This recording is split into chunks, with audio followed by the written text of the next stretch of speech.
The bullet tore through Samuel Pritchard's left leg on a Tuesday afternoon in 1876, and by the time the doctor finished explaining that the rancher would never walk right again, his wife had already packed her trunk and caught the evening stage out of Granite, Colorado. Damaris Pritchard stood in the doorway of their modest ranch house 3 days later, watching her father-in-law's weathered face as he told her that Samuel needed her now more than ever, but she could see the truth in his eyes. A crippled rancher was as good as dead in this country, and she was 23 years old with no children and a husband who could barely make it from the bed to the chair without crying out in pain. "I cannot do this," she whispered, and those 4 words changed everything. Her father-in-law did not argue. He pressed $200 into her hand, kissed her forehead, and told her to write when she settled somewhere. She took the money, took her clothes, and took the guilt that would follow her like a shadow for months to come. The stage carried her east to Denver, where she found work in a boarding house for 3 weeks before the owner's son started watching her in ways that made her skin crawl. She moved to a hotel, then to another boarding house, then to a small room above a milliner's shop where the widow who owned it asked too many questions about why a young married woman was living alone. Damaris stopped wearing her ring. She stopped using the name Pritchard. She became Damaris Powell again, as if she could shed her marriage like a snake sheds skin. But the guilt stayed with her through the spring of 1877. She found work as a seamstress, then as a companion to an elderly woman who died 6 months later, then as a clerk in a dry goods store where the owner's wife watched her with suspicious eyes. By summer, she had saved enough money to leave Denver, and she chose Granite, Colorado, simply because it was far enough away that no one would know her story but close enough that she understood the country. The town sat in a valley surrounded by mountains that turned purple at sunset. It had 2 saloons, 1 church, a general store, a blacksmith, a doctor's office, a schoolhouse, and about 300 people who all seemed to know each other's business. Damaris rented a small room at the boarding house run by Mrs.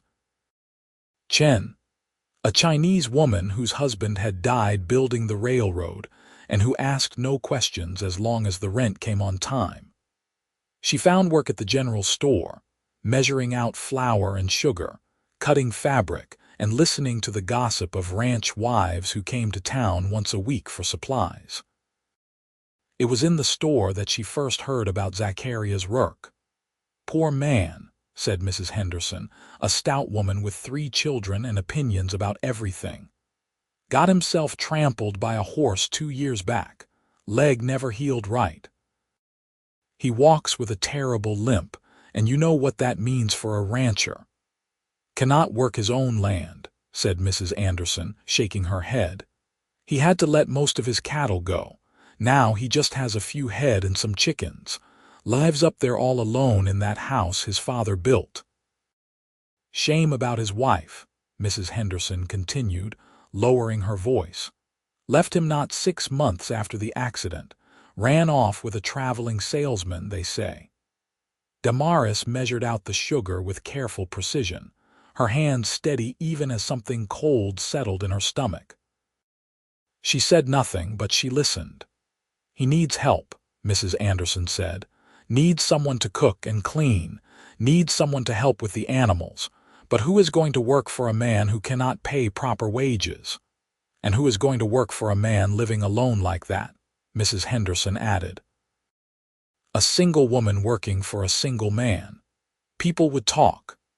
They paid for their goods and left, and Damaris stood behind the counter thinking about a man she had never met who walked with a limp and could not work his own land. She thought about Samuel, wondered if he had found someone to help him, wondered if he had forgiven her, wondered if she would ever forgive herself. That night, she lay in her narrow bed in the boarding house and stared at the ceiling. She had been running for more than a year, moving from place to place, working jobs that never lasted, living in rooms that never felt like home. She needed stability. She needed walls around her, a place that was hers, a space where she could lock the door and feel safe. But safety cost money, and her wages at the general store barely covered her rent and food. The next morning, she asked Mrs. Chen about Zacharias Rourke. "You are thinking of working for him?" Mrs. Chen asked, her dark eyes sharp. "I need better wages," Damaris said carefully. "I need to save money." "He is a good man," Mrs. Chen said. "Comes to town once a month for supplies, always polite, always pays his debts, but people will talk if you go out there. Let them talk." Mrs. Chen studied her for a long moment. "You are running from something." It was not a question. Damaris met her eyes. "Yes." "Will it follow you here?" "No." Mrs. Chen nodded slowly. "His ranch is 5 miles north. The turnoff is marked with a pile of white stones. You cannot miss it." Damaris waited until her half-day off on Wednesday. She borrowed Mrs. Chen's horse, a placid mare named Dumpling, and rode north out of town. The August heat pressed down like a weight, and by the time she found the turnoff marked with white stones, her dress was damp with sweat. The road, little more than 2 dirt tracks, wound up into the foothills. She passed scrub brush and scattered pine trees, and then she saw the ranch. It was smaller than she had expected. The house was a simple structure of logs and rough-cut boards, with a stone chimney and a covered porch. The barn was in better shape than the house, which told her something about the man's priorities. She saw a small corral with 3 horses, a chicken coop, and a vegetable garden that looked like it was losing a battle with the weeds. She tied Dumpling to the porch rail and knocked on the door. The man who opened it was tall, lean, and younger than she had expected. He could not have been more than 30, with dark hair that needed cutting and eyes the color of creek water in shadow. He leaned heavily on a wooden cane, and she could see the way his left leg bent at an awkward angle. "Help you?" he asked. His voice was rough, like he did not use it much. "I heard you might need help around the place," Damaris said. "I am looking for work." He studied her for a long moment. "You are from town." "I work at the general store. My name is Damaris Powell. Zacharias Rourke." He did not offer his hand, just stood there leaning on his cane. "I cannot pay much." "How much?" $10 a month plus room and board. It was half what she made at the store, but room and board meant she would not have to pay rent. She could save every penny. "What would I be doing?" "Cooking, cleaning, feeding the chickens, tending the garden, helping with the horses when I need it." He paused. "I cannot do the heavy work anymore. I need someone who can." "I can do that." "You understand people will talk. A single woman working for a single man. I understand." He studied her again, and she had the sense he was seeing more than she wanted him to see. "You running from something?" The same question Mrs. Chen had asked. Damaris lifted her chin. "Yes, but it will not follow me here. A man, a choice I made." He considered this, then nodded slowly. "All right, you can start Monday if you want. There is a room off the kitchen. It is not much, but it has a door with a lock." Something in her chest loosened. "A door with a lock. Figured you would want that." His eyes were steady on hers. "I am not looking for anything except help around the place. You do the work, I pay you, and what people say is none of my concern." "Thank you," she said, and meant it. "Do not thank me yet," he said. "You have not seen the state of the kitchen." He was right about the kitchen. When she arrived on Monday morning with her trunk and her few possessions, she found a room that had clearly been neglected for months. Dishes were piled in the basin, the floor needed scrubbing, and the stove was thick with grease. But the room he showed her was clean, with a narrow bed, a small table, a chair, and a window that looked out over the mountains. And the door had a lock. She set her trunk down and turned the key, listening to the click of the bolt. For the first time in more than a year, she felt like she could breathe. The work was harder than she had expected, but she welcomed it. She scrubbed the kitchen until her hands were raw, washed every dish, swept and mopped the floors. She fed the chickens and collected eggs, weeded the garden, and learned to milk the one cow Zacharias kept for his own use. She cooked simple meals, the kind her mother had taught her: biscuits and gravy, fried potatoes, stewed meat, beans with salt pork. Zacharias was not much for talking. He ate his meals in silence, thanked her in his rough voice, and spent most of his days doing what work he could. She watched him from the kitchen window, saw the way he moved slowly and carefully, saw the pain that tightened his face when he thought no one was looking. He could not ride for long, could not walk far, could not lift anything heavy, but he tried. Every day he tried. They settled into a routine. She rose before dawn to start the fire in the stove and make coffee.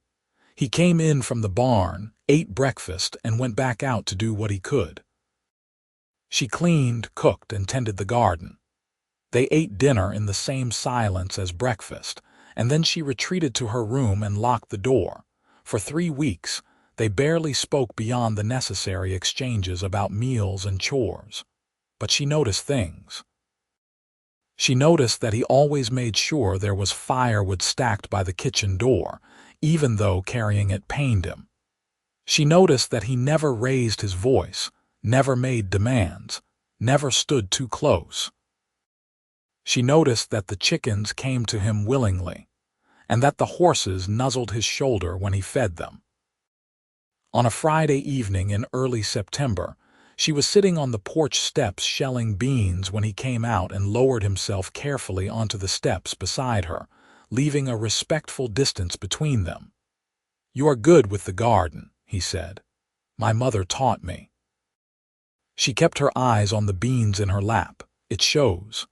They sat in silence for a moment. Then he said, "You do not have to tell me your story, but I want you to know something." She looked at him then. "Whatever you are running from," he said quietly, "you are safe here. I give you my word on that." Her throat tightened. "Thank you." He nodded, pushed himself up with a grimace, and went back inside. That night she lay in her narrow bed and thought about walls. She had spent more than a year looking for them, looking for a place where she could feel safe and protected. She had thought walls were physical things, made of wood and stone. But maybe walls could be something else. Maybe walls could be a man who kept his word, who asked no questions, who gave her a room with a lock and never once tried the door. The seasons changed. September gave way to October, and the aspens on the mountainsides turned gold. The air grew colder, and she started baking bread twice a week, filling the house with warmth and the smell of yeast. Zacharias brought in a deer he had managed to shoot, and she spent a day cutting the meat into strips and hanging them to dry. They were building something, she realized. Not a relationship, not yet, but a kind of partnership, a mutual understanding. And then, on a cold October morning, a cowboy rode up to the ranch looking for work. His name was Zane Redding, and he was 26 years old with sun-bleached hair and a smile that came easy.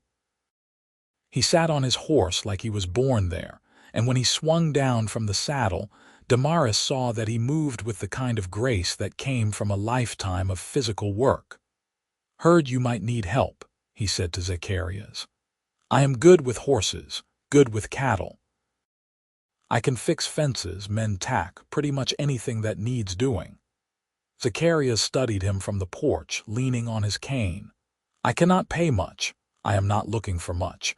Just a place to sleep and 3 meals a day, maybe a few dollars when you can spare it." "Why?" Zane's smile faded. "Because I spent the last 3 years working for a man who did not pay me what he owed, and I am tired of it. I heard you are an honest man. That is worth more to me than wages." Zacharias considered this. Then he looked at Damaris, who was standing in the doorway. "What do you think?" It was the first time he had asked her opinion about anything related to the ranch. She looked at Zane Redding, at his calloused hands and his honest eyes, and said, "I think we could use the help."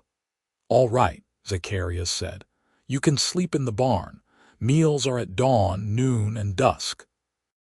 You work hard, you will be treated fair." "That is all I ask," Zane said.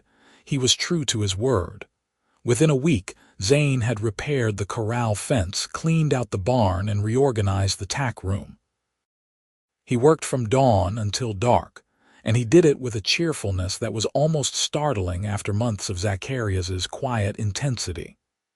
He joked with Damaris when she brought him lunch in the barn, complimented her cooking, and asked questions about her life that she deflected with practiced ease. "You are mysterious, Miss Powell," he said one afternoon, leaning against the barn door with a piece of straw between his teeth. "I am private," she corrected. "Fair enough," he grinned. "But you cannot blame a man for being curious." She could see what he was doing, could see the way his eyes followed her when she crossed the yard, could see the way he found excuses to talk to her. She should have discouraged it, should have kept her distance. But there was something about Zane Redding that made her feel lighter, as if his easy nature could chase away the weight she had been carrying for so long. Zacharias noticed. She could see it in the way he watched them, the way his jaw tightened when Zane made her laugh. But he said nothing, just retreated further into his silence. One evening in late October after dinner, Zane asked Damaris if she would like to walk down to the creek with him. "It is getting dark," she said. "There is still enough light," he said, "and I want to show you something." She should have said no.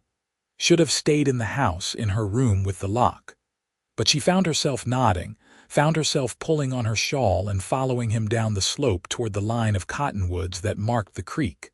The water was low, murmuring over stones. Zane led her to a flat rock and sat down, patting the space beside him. She sat, leaving a careful distance between them. "It is beautiful here," he said. "Peaceful." "Yes. I have been moving around for years," he said. "Never staying in one place long, but I think I could stay here. If there was a reason to." She knew what he was saying, knew what he was asking without asking. "Zane, I know you have a story," he said quietly. "I know you are running from something, but I do not care what it is. I just know that I have not felt this way about anyone in a long time. Maybe ever." Her heart was pounding. I am not asking you to," he said. "I am just telling you how I feel, and if there is any chance you might feel the same way, I would like to know." She looked at him, at his open face and his honest eyes, and she felt something crack inside her. Not break, but crack like ice under spring sun. "I do not know what I feel," she whispered. "I have spent so long trying not to feel anything." "Then maybe it is time to stop running," he said gently. "Maybe it is time to let yourself feel." She wanted to. God, she wanted to. But the guilt was still there, still a weight in her chest. "I was married," she said. The words came out in a rush. "My husband was injured. He could not work his land anymore, and I left him. I left him because I was scared and selfish, and I have been running ever since." Zane was quiet for a long moment. Then he said, "Does he know where you are?" "No." "Is he looking for you?" "I do not know." "Do you still love him?" The question was so direct it took her breath away. "I do not think I ever did," she said slowly. "Not the way I should have. We married because it made sense, because our families wanted it. But I did not love him, and when he needed me most, I ran." "That does not make you a bad person," Zane said. "That makes you human." "It makes me a coward." "No," he said firmly. "It makes you someone who made a hard choice. And maybe it was the wrong choice, or maybe it was the right choice for the wrong reasons, but you cannot spend the rest of your life punishing yourself for it." She looked at him, and something in her chest shifted. "How are you so sure?" "Because I see the way you work. I see the way you take care of this place, take care of Zacharias. You are not running anymore, Damaris. You are building something, and I would like to help you build it if you will let me." She wanted to say yes, wanted to lean into him, wanted to let him chase away the guilt and the fear. But something held her back. "I need time," she said. "I have got time," he said, and smiled. They walked back to the house in the gathering darkness. Zacharias was sitting on the porch, and even in the dim light, Damaris could see the tension in his shoulders. Zane said goodnight and headed to the barn, and she climbed the steps slowly. "Thank you for dinner," Zacharias said, his voice tight. "You are welcome." She hesitated. "Are you all right?" "Fine." He pushed himself to his feet, leaning heavily on his cane. "I am going to turn in." He went inside, and she stood on the porch listening to the night sounds. Crickets, the rustle of wind in the pines, the distant call of an owl. She felt pulled in two directions, toward Zane's easy warmth and toward something she could not quite name when it came to Zacharias. The next morning, she woke to the sound of raised voices.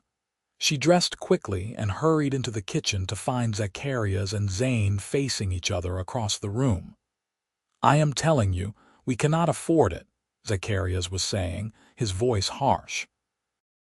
"And I am telling you, we need more cattle if this ranch is going to survive," Zane shot back. "You have got good grazing land going to waste. I do not have the money to buy cattle, and I do not have the ability to work them. That is why you hired me. I did not hire you. You showed up asking for food and a place to sleep. And I have been busting my back for weeks trying to get this place in shape. Nobody asked you to." Damaris stepped between them. "Stop it, both of you." They fell silent, breathing hard. "Zacharias," she said quietly. "He is right. We do need more cattle." "We?" Zacharias's eyes snapped to hers. "Since when is this we?" The words stung, but she kept her voice steady. "Since I started working here. Since I started caring about whether this place survives." He looked at her for a long moment, and she saw something flicker in his eyes. Pain, maybe, or fear. "I cannot afford it," he said finally, quietly. "How much would you need?" Zane asked, his voice calmer now.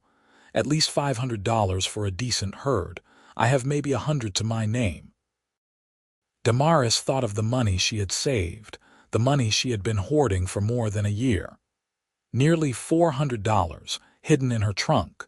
Money that was supposed to buy her freedom, buy her walls, buy her safety. She opened her mouth to speak, then closed it again. "We will figure something out," Zane said. "There has got to be a way." But Damaris was already thinking. She excused herself and went to her room, unlocked her trunk, and pulled out the small cloth bag where she kept her savings. She counted it out, $387. Not quite enough, but close. She sat on her bed, holding the bag in her lap. This was her security, her escape route. If she gave it up, she would have nothing. She would be trapped here, dependent on Zacharias's goodwill and Zane's wages. She would have no walls except the ones they gave her. But maybe that was the point. Maybe real walls were not about money or locks or physical barriers. Maybe real walls were about trust, about choosing to stay instead of run, about letting yourself need someone and letting someone need you. She stood up, walked back into the kitchen, and set the bag on the table. "What is this?" Zacharias asked. $387, she said. "It is not enough for a full herd, but it is a start." He stared at her. "I cannot take your money. It is not about taking. It is about investing in this place, in making it work." She met his eyes. "In us, all of us." Zane was grinning. "That is incredible, Damaris, but are you sure?" "I am sure." And saying it, she realized she was. Zacharias looked at the money, then at her, and something in his face softened. "I will pay you back, every penny." "I know." They planned it out over the next few days. Zane would ride to the cattle auction in Denver, use the money to buy as many head as he could, and drive them back. It would take him 2 weeks, maybe more. In the meantime, Damaris and Zacharias would prepare the ranch, repair fences, clear the upper pasture, stock up on hay. The morning Zane left, he found Damaris in the garden and pulled her aside. "I meant what I said by the creek," he told her. "When I get back, I want to court you proper. If you will let me." She looked at him, at his hopeful face, and felt her heart twist. "I would like that," she said, and watched his smile bloom. He rode out at dawn, and she stood in the yard watching him go until he was just a speck on the horizon. Then she turned and went back to work. Without Zane's easy chatter, the ranch felt quieter. Damaris and Zacharias fell back into their old routine of meals in silence and careful distance. But something had shifted. She caught him watching her sometimes, and when their eyes met, he did not look away. One afternoon, she was struggling to move a heavy sack of feed when he appeared beside her. "Let me," he said. "You should not be lifting. I can manage a feed sack." His voice was rough, but not unkind. He bent down, gritting his teeth against the pain, and hauled the sack up. She saw the sweat break out on his forehead, saw the way his left leg trembled. "Zacharias, please, I am not useless," he said, the words sharp. He carried the sack into the barn and dropped it with a gasp. Then he leaned against the wall, breathing hard. She followed him in. "I never said you were. You did not have to." He closed his eyes. "I see the way you look at him, the way you smile. He is everything I am not: strong, capable, whole. That is not fair. Life is not fair." He opened his eyes, and she saw the raw pain there. "I used to be like him, you know. I could work from dawn to dusk. I could break horses, rope cattle, build fences. And then one stupid moment, one spooked horse, and everything changed. It was not your fault, wasn't it?" He pushed away from the wall. "I should have been paying attention, should have seen the snake. But I was thinking about something else, and I got careless, and now this is what I am." He gestured at his leg with disgust. "Half a man. You are not half a man," she said fiercely. "You are still standing. You are still fighting. You know how much courage that takes." "Courage," he said bitterly. "My wife did not think so. She looked at me the way you look at me sometimes, like I am something to be pitied." "I do not pity you," Damaris said, and realized it was true. "I admire you. You could have given up, sold this place, moved to town, lived on charity. But you did not. You are still here, still trying. That is not weakness, that is strength." He looked at her, and something flickered in his eyes. "Then why him? Why not?" he broke off, shaking his head. "Never mind, forget I said anything." But she could not forget. The words hung between them as she walked back to the house, as she made dinner, as they ate in silence. Why him? Why not me? She had not let herself think about it, had not let herself see Zacharias as anything except her employer. But now the question was there, and she could not ignore it. She thought about the way he always made sure there was firewood for her, the way he asked her opinion, the way he had given her a room with a lock and never once tried it, the way he watched her sometimes, when he thought she was not looking, with an expression that made her chest ache. And she thought about Zane, with his easy smile and his open heart. Zane, who made her laugh, who told her she was not a coward, who wanted to court her proper. She did not know what she wanted, did not know what she felt. She only knew that she was standing at a crossroads, and whatever choice she made would change everything. The next week passed slowly. They worked side by side, preparing for the cattle. She helped him mend fence posts, handed him tools, held boards steady while he hammered. They talked more small conversations about the weather, the ranch, the town. She learned that he had grown up in Missouri, that his father had died in the war, that he had come west looking for a fresh start. She learned that he liked his coffee black, that he had a sweet tooth for molasses cookies, that he could play the harmonica but had not touched one since the accident. "Why not?" she asked. "Because it reminds me of who I used to be," he said quietly. That night, she lay in bed thinking about his words. She thought about Samuel, her husband, and realized that she had done the same thing. She had run away from him because he reminded her of her own failure, her own fear. She had not left because he was crippled. She had left because she was afraid of becoming trapped, afraid of spending her life caring for someone who could not care for himself, afraid of losing her own identity in the process. But that was not what was happening here. Here, she was not losing herself. She was finding herself. She was learning that caring for someone was not the same as being trapped by them. That strength came in different forms. That love, if that was what this was not about perfection. It was about showing up, about staying. When Zane returned 2 weeks later with 18 head of cattle and a grin that stretched from ear to ear, Damaris was genuinely happy to see him. But when he swept her into a hug, spinning her around, she felt Zacharias's eyes on them and her happiness dimmed. Over dinner, Zane told them about the journey, the auction, the drive, the 2 days he spent tracking down a steer that had wandered off.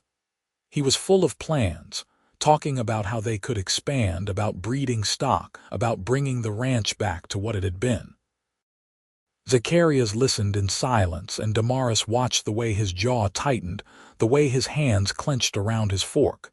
After dinner, Zane asked Damaris to walk with him again. They went down to the creek, and this time he took her hand. "I missed you," he said. "I missed you too," she said, and it was true, but it was not the whole truth. "I have been thinking," he said, "about us, about the future. I know it is fast, and I know you need time, but I want you to know that I am serious about this, about you." She looked at their joined hands.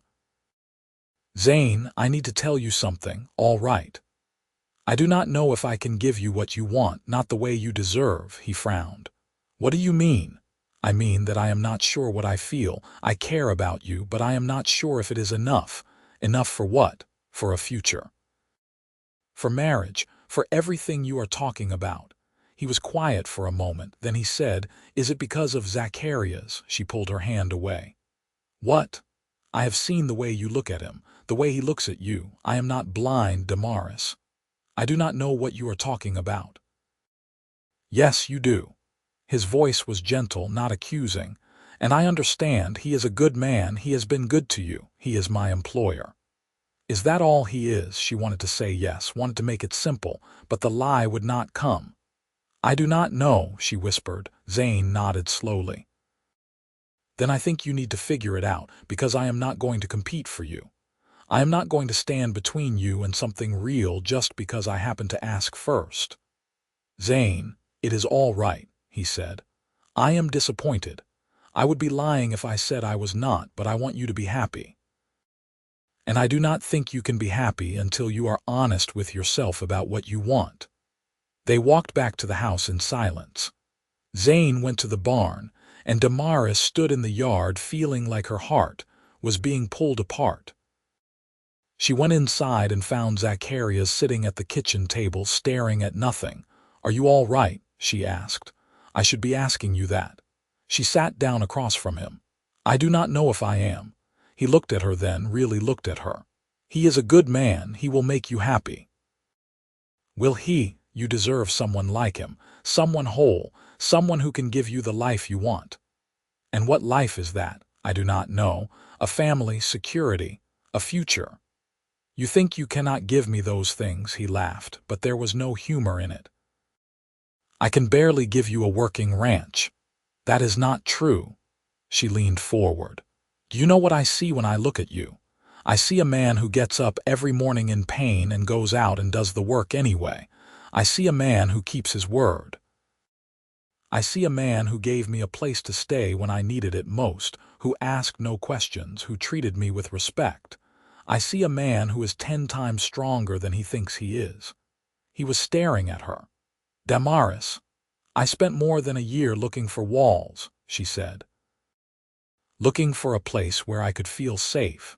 And I thought it was about locks and doors and physical barriers. But it is not. It is about trust. It is about knowing that someone will stand between you and the world, even when they can barely stand themselves." "You are saying, I am saying that I do not know what I want. But I know that when I think about leaving this place, when I think about going anywhere else, I feel like I am running again. And I am so tired of running. He reached across the table and took her hand. His palm was calloused, his fingers rough from work. I cannot give you much, he said. I cannot promise you an easy life, but I can promise you this: if you stay, I will do everything in my power to make sure you never regret it. Her throat was tight. That is a big promise. I know. But I mean it. He paused. I know you care about Zane, and if you choose him, I will understand. He is a better man than me in a lot of ways. No, she said firmly. He is a different man, not better, not worse, just different. Then what do you want, Damaris? She looked at him, at his storm-gray eyes and his weathered face and his scarred hands holding hers. She thought about the past weeks, the way they had worked together, the way they had built something without even realizing it. She thought about how she felt when he smiled, which was rare, and how she felt when he was in pain, which was often. She thought about how he had never asked her for anything except her help, and how that felt more valuable than any grand declaration. I want to stay, she said. I want to build something here, with you. What about Zane? I need to talk to him. I need to be honest with him. He is going to be hurt. I know, but he deserves the truth. She found Zane in the barn the next morning, brushing down one of the horses. He looked up when she came in, and she saw that he already knew. You are choosing him, he said. I am choosing myself, she said gently. I am choosing to stop running, and that means staying here. He nodded slowly. I understand. Do you? Yeah. He put down the brush. I am not going to lie and say it does not hurt, but I meant what I said. I want you to be happy, and if he makes you happy, then I am glad. You are a good man, Zane Redding. So everyone keeps telling me. He smiled, but it did not reach his eyes. I think I am going to move on. It will be easier that way for all of us. You do not have to leave. This is your home too. No, he said. It is yours. You two built this. I was just passing through. He picked up the brush again. I will stay until the end of the month, help get things settled with the cattle. But then I need to go. She wanted to argue, wanted to tell him he was wrong, but she knew he was right. It would be too painful for him to stay, watching her and Zacharias build a life together. Thank you, she said, for everything. Take care of him, Zane said, and let him take care of you. I will. The month passed too quickly. Zane worked hard, teaching them everything he knew about managing cattle. He showed Zacharias how to handle the herd from horseback despite his bad leg, showed Damaris how to doctor sick animals and assist with calving. He never complained, never showed bitterness, but she could see the hurt in his eyes. On his last day, they all stood in the yard together. Zane shook Zacharias' hand, then pulled him into a brief, hard hug. You have got something good here, Zane said. Do not waste it. I will not, Zacharias said. Zane turned to Damaris. Be happy, he said simply. You too, she whispered. He swung up into his saddle and rode away without looking back. Damaris stood watching until he disappeared over the ridge, and then she felt Zacharias' hand on her shoulder. You all right? He asked. Yes, she said, and realized it was true. I am all right. They went back to work, but something had shifted between them. Small touches became more frequent. His hand on her back as he passed behind her in the kitchen, her fingers brushing his as she handed him a cup of coffee. They talked more, shared more. She learned about his dreams for the ranch, his fears that he would never be able to make it profitable again. He learned about her marriage, her guilt, her year of running. You regret it? He asked one evening as they sat on the porch watching the sunset. Leaving him. I regret how I did it, she said slowly. I regret not trying harder, not being braver, but I do not regret the choice itself. We were not right for each other, and if I had stayed, we would have both been miserable. Does he know where you are? No, and I do not think he is looking for me. His father gave me money to leave. I think they all knew it was for the best. Still must be hard, carrying that. It is. But it is getting lighter. She looked at him. Being here helps. He reached over and took her hand. I am glad. They sat like that as the light faded, holding hands, saying nothing. And Damaris thought that this was what peace felt like. Not the absence of pain or guilt, but the presence of something strong enough to carry it. The first snow came in early November, dusting the mountains with white. They worked together to prepare for winter, stacking hay, repairing the barn roof, making sure the animals had shelter. Zacharias taught her to handle the rifle, in case she needed to protect the herd from wolves or mountain lions. She taught him her mother's recipe for apple butter, and they spent an afternoon cutting apples and stirring the pot, laughing when it bubbled over and made a mess. One evening, as they were washing dishes together, he said, I have been thinking. About what? About the future. About this place. He dried a plate carefully. About us. Her heart started to pound. What about us? I know we have not known each other long. And I know I am not much of a catch, but I have come to care about you, Damaris, more than I thought I could care about anyone after my wife left. He set down the plate and turned to face her. I am not good with words. But I want you to know that if you are willing, if you would consider it, I would like to court you proper, the way Zane wanted to. She looked at him, at his earnest face and his uncertain eyes, and felt something bloom in her chest. Yes, she said, I would like that. His smile was like sunrise. Yeah, he leaned in slowly, giving her time to pull away, and kissed her gently. His lips were warm, his touch careful, and she felt like she was melting. When he pulled back, they were both breathing hard. I have wanted to do that for weeks, he admitted. Why did you not? Because I thought you wanted him. Because I thought I had nothing to offer you. You offer me everything I need, she said. You offer me a home. You offer me yourself. He kissed her again, deeper this time, and she wrapped her arms around his neck and let herself fall into it. They stood in the kitchen kissing until the fire burned low and the house grew cold, and then they reluctantly pulled apart. I should go to bed, she said. Stay, he said. Just a little longer. They sat together on the sofa, her head on his shoulder, his arm around her. And for the first time in more than a year, Damaris felt like she had come home. Winter settled over the ranch like a blanket. The work was hard, feeding animals in the cold, breaking ice on the water troughs, shoveling snow. But they did it together, and that made all the difference. They fell into a new rhythm, one that included stolen kisses in the barn, long conversations by the fire, and quiet moments of simply being together. One night in December, he asked about her marriage. You think he would come looking for you? Zacharias asked.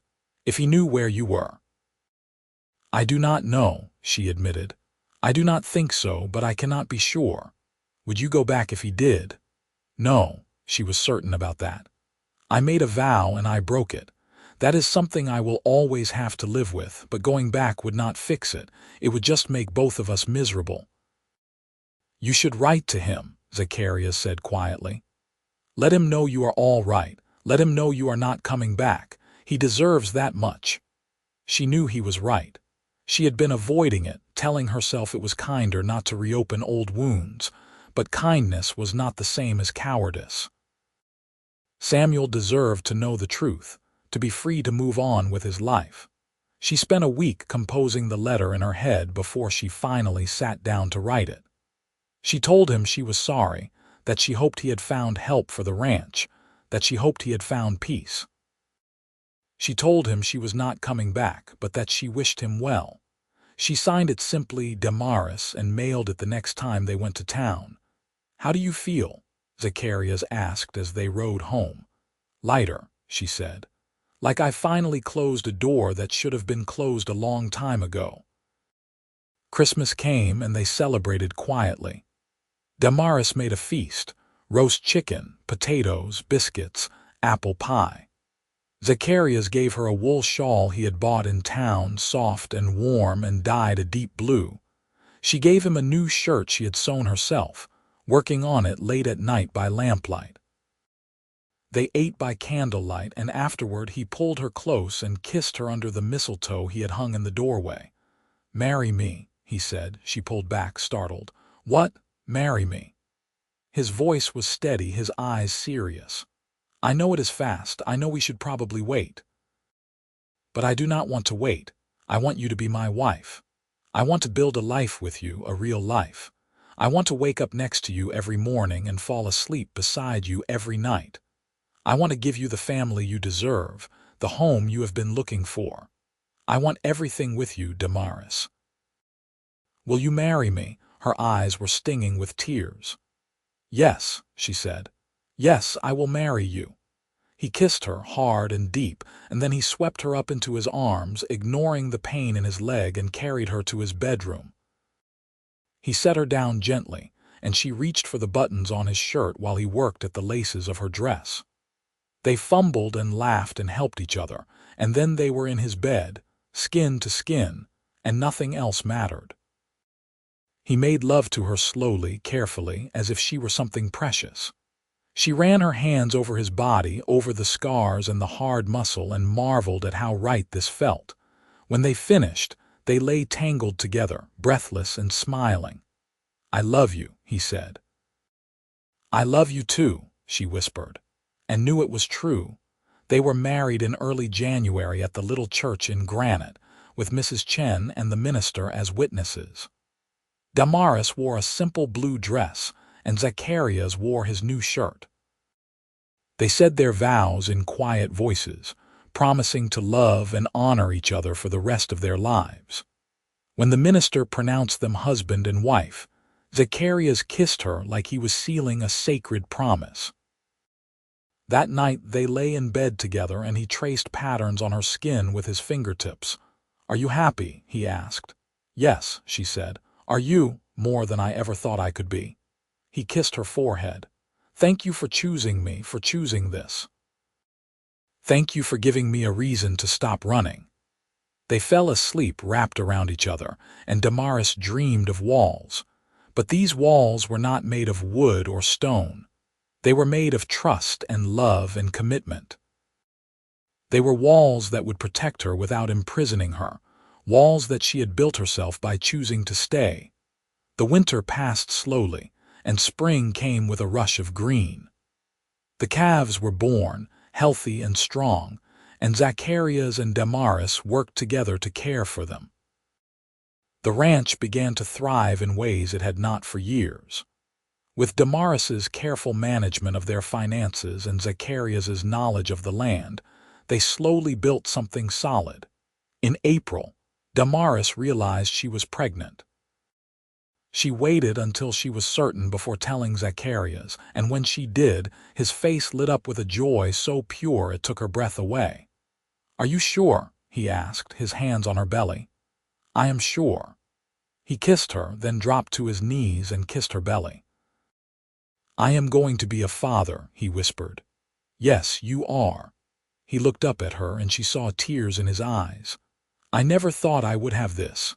After the accident, after my wife left, I thought I was done. I thought this was all I would ever be, a crippled rancher living alone." He stood, pulling her close. "And then you came along and gave me everything. You gave me everything too," she said. "You gave me a home." The baby was born in late November, a healthy boy with his father's dark hair and his mother's eyes. They named him William, after Zacharias's father, and he was perfect. Zacharias held him with shaking hands, tears streaming down his face, and Damaris watched her husband fall in love all over again. The first year of William's life was exhausting and beautiful. Damaris learned to balance motherhood with running the ranch, and Zacharias proved to be a natural father despite his fears. He carried William in a sling while he worked, talking to him about the cattle and the land. He sang to him at night, old songs from his childhood, his rough voice gentle. On William's first birthday, They invited Mrs. Chen and some of the neighbors for a small celebration. Mrs. Chen brought dumplings, and the ranch wives brought pies and casseroles. They gathered in the house that Damaris had made into a home, with curtains on the windows and rugs on the floors and photographs on the walls. "You have built something good here," Mrs. Chen said to Damaris as they watched Zacharias play with William on the floor. "Something strong." "We have," Damaris agreed.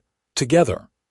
That night, after the guests had left and William was asleep, Damaris and Zacharias sat on the porch watching the stars. "Do you ever think about what would have happened if you had not come here?" Zacharias asked. "Sometimes," she admitted, "but not often. This is where I am supposed to be."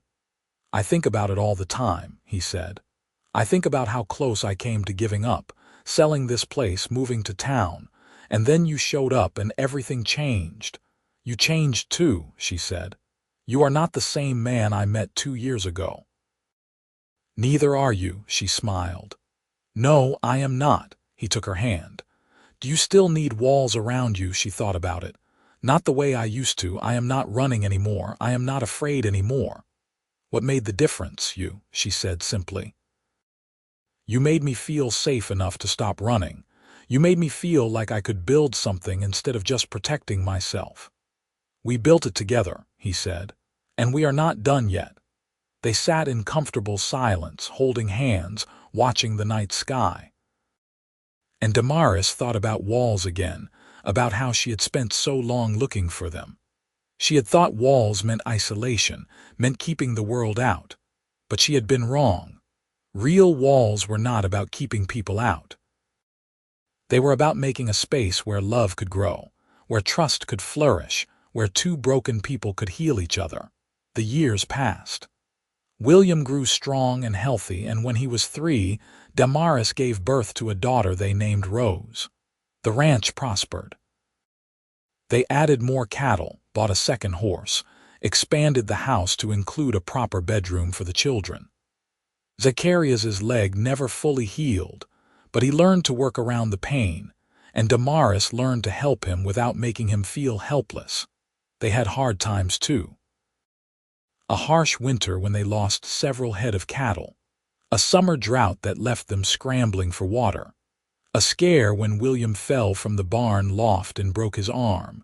But they faced everything together, and that made all the difference. One evening when William was 7 and Rose was 4, they were sitting at dinner when William asked, "Papa, why do you walk funny?" "William," Damaris said sharply, but Zacharias just smiled. "It is all right." He looked at his son. "I had an accident a long time ago. My leg was hurt and it never healed right." "Does it hurt?" "Sometimes." "I am sorry." "Do not be," Zacharias said.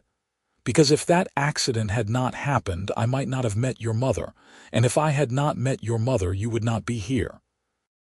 So in a way, that broken leg gave me everything that matters." William considered this. "So bad things can turn into good things. Sometimes," Damaris said, "if you let them." That night, after the children were asleep, Damaris found Zacharias on the porch. "That was a good answer," she said, sitting beside him. "It was the truth." He put his arm around her.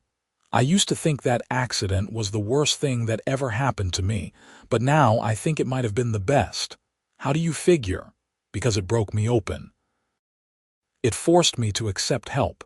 It made me realize that strength is not just about what you can do on your own. Sometimes strength is about letting someone else carry you when you cannot walk." She leaned her head on his shoulder. "You carried me too, you know." "Did I?" "Yes. You gave me a place to stop running. You gave me a reason to stay. You showed me that I did not have to be alone." "We saved each other," he said softly. "Yes," she agreed. "We did." They sat together as the stars came out, as they had so many nights before, and Damaris thought about the journey that had brought her here. She thought about Samuel and hoped he had found peace. She thought about Zane and hoped he had found love. She thought about the year she had spent running, looking for safety, looking for walls. and she realized that she had found them. Not in locks and doors, not in money or independence, but in this. In the man beside her, in the children sleeping in the house behind them, in the land they had worked together, in the life they had built. These were her walls, and they were stronger than any she could have built alone. Years later, when William was grown and married, when Rose had become a teacher in town, when Zacharias's hair had turned silver and his limp had worsened but his spirit remained strong, Damaris would look back on that October day in 1877 when she had ridden up to a failing ranch looking for work. She would think about how scared she had been, how broken, how lost. And she would think about how one choice, one moment of courage had changed everything. She would think about Zacharias, about how he had needed hands to work his land and had found so much more. She would think about herself, about how she had needed walls around her and had found them in the most unexpected place. And she would think about Zane, about the cowboy who had needed hands to build a dream and had given them his heart instead, and had left so that two other people could find their happiness. But that was all still to come.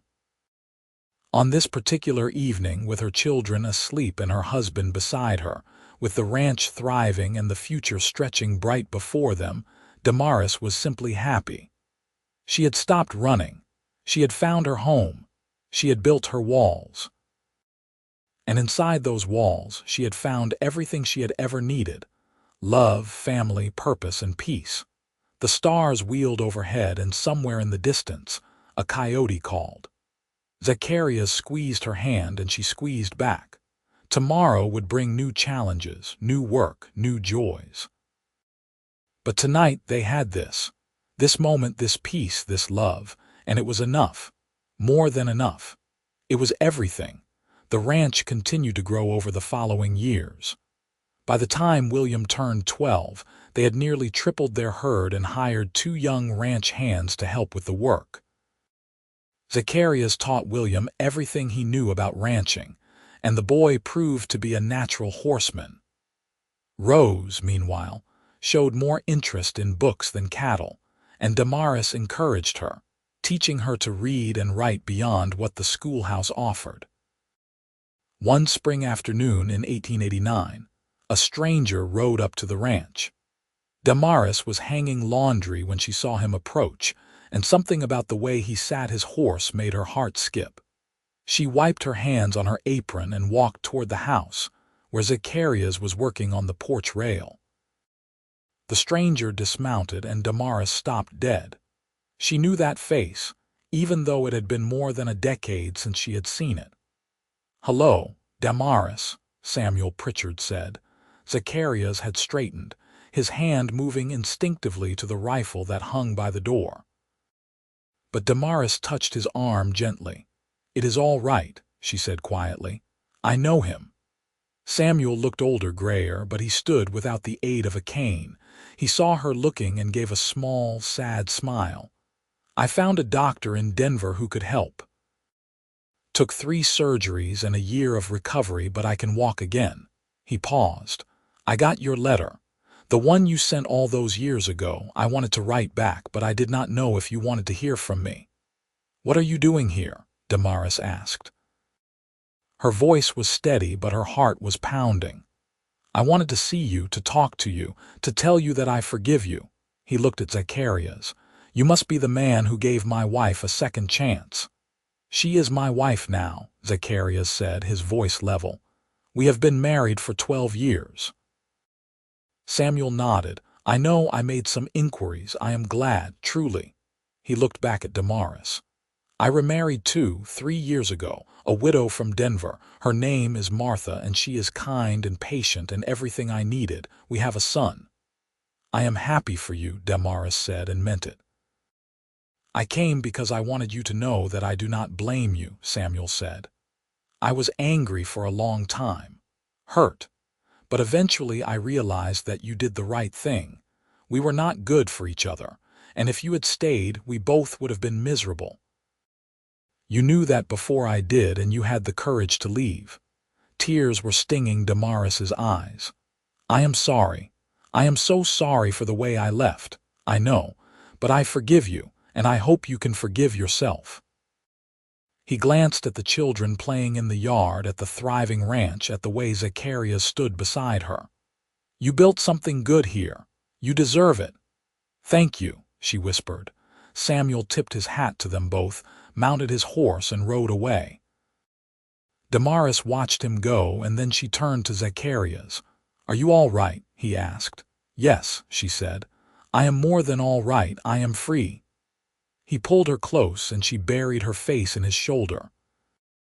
She had not realized how much weight she had still been carrying until Samuel's words lifted it. Forgiveness. Permission. Release. She had thought she had let go of the past, but a part of her had still been holding on, still been punishing herself. Now, finally, she could truly be free. That night, as they lay in bed together, Zacharias said, "I was afraid when I saw him, afraid that you might still have feelings for him." "No," she said firmly. "He is my past. You are my present and my future, you and our children and this life we have built." "I love you," he said. "I love you too, always." The years continued to unfold. William grew into a strong young man who could rope and ride better than most, and at 19 he married a girl from town named Emma. They built a small house on the eastern edge of the ranch and started their own family. Rose finished school and became a teacher, just as she had dreamed, and at 21 she married a doctor who had moved to Granite and opened a practice. Zacharias's leg grew worse as he aged, until he could barely walk even with a cane. But he never complained, and Damaris never pitied him. They worked together, adjusting as they always had, and their partnership only grew stronger. On their 25th wedding anniversary, Zacharias hired a photographer to come to the ranch. They gathered everyone together. William and Emma and their 3 children, Rose and her husband and their baby daughter, the ranch hands, Mrs. Chen, who was now in her 80s but still sharp as ever. They all posed in front of the house, and the photographer captured a moment that Damaris would treasure for the rest of her life. Her family, her home, her legacy.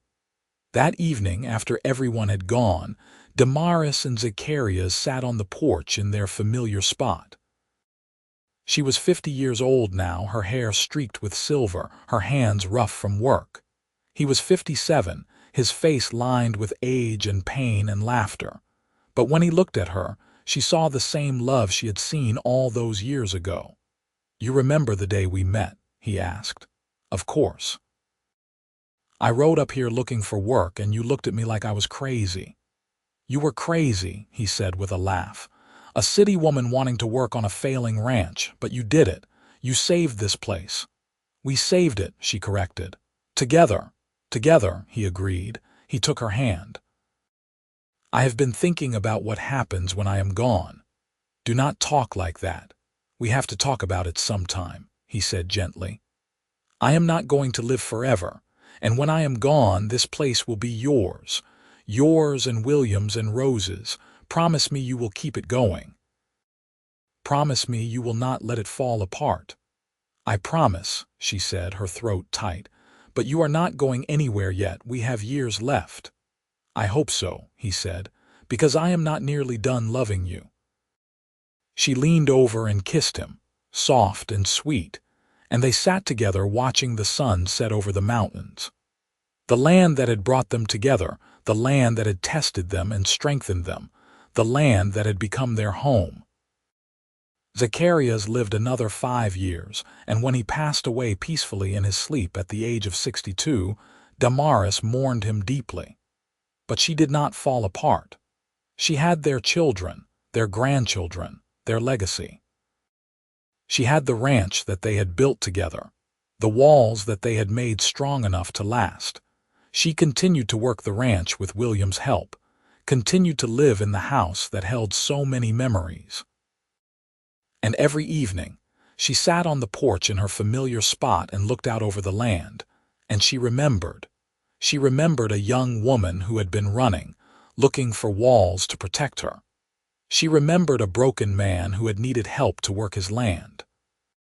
She remembered a cowboy who had needed hands to build his dreams and had given his heart instead. And she remembered the love that had grown between her and Zacharias, slow and steady and strong, like the walls they had built together. Walls that had protected them without imprisoning them, walls that had given them shelter and security and space to grow. Those walls still stood, long after Zacharias was gone. They stood in the ranch that continued to thrive, in the children who carried on his legacy, in the love that had shaped everything they had built. They stood in Damaris herself, in the strength she had found, in the courage she had learned, in the peace she had finally claimed. She had spent a year running before she found this place.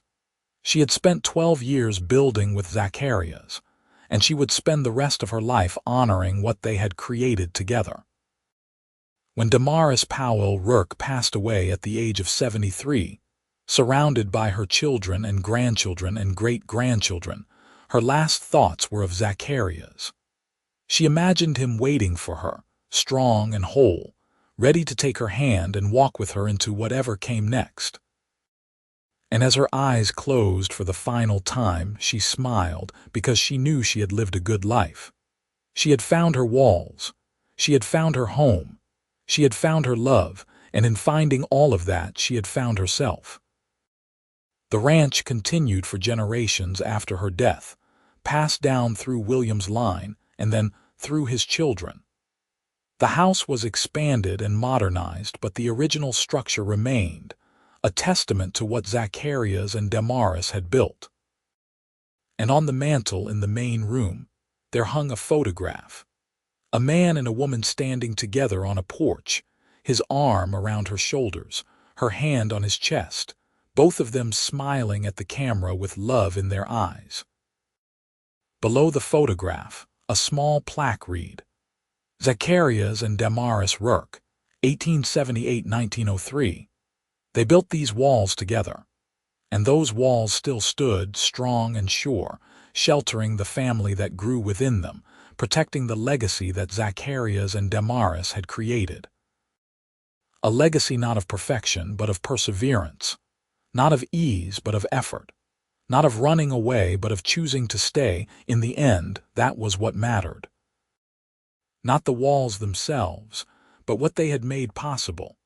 A love that had transformed two broken people into something whole, a partnership that had turned a failing ranch into a thriving legacy, a choice that had changed everything.